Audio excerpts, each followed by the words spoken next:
ওঠো, হজরের সময় হয়ে গেছে, নামাজে চলো। আল্লাহ সুবহানাহু ওয়া তাআলার ইবাদতের মধ্যে প্রশান্তি পাওয়া যায়। তুমি যে সারাদিন শুধু মোবাইল, টিকটক, ইউটিউব এগুলোতেই ব্যস্ত থাকো, এগুলো দিন দিন তোমাকে অমানুষ তৈরি করতেছে।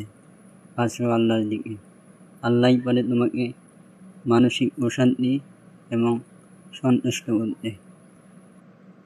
ঠিক আছে বাবা, আমি আগামীকাল থেকে যাব।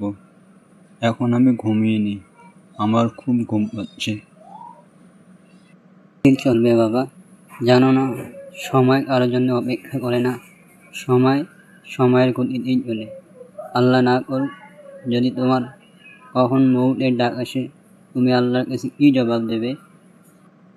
ঠিক আছে বাবা, আমি এখন ঘুমিয়ে নেই, আমার খুব ঘুম পাচ্ছে। ইনশাল্লাহ আমি জোহরের থেকে নামাজ আদায় করব। ঠিক আছে বাবা, তুমি যা ভালো মনে করো।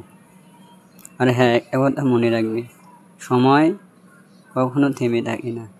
আজ হয়তো তোমার যৌবন আছে, শক্তি আছে, ইবাদত করার মতো শক্তি আছে, কিন্তু এমন একদিন সময় আসবে যে তোমার সময় থাকবে কিন্তু ইবাদত করার শক্তি থাকবে না।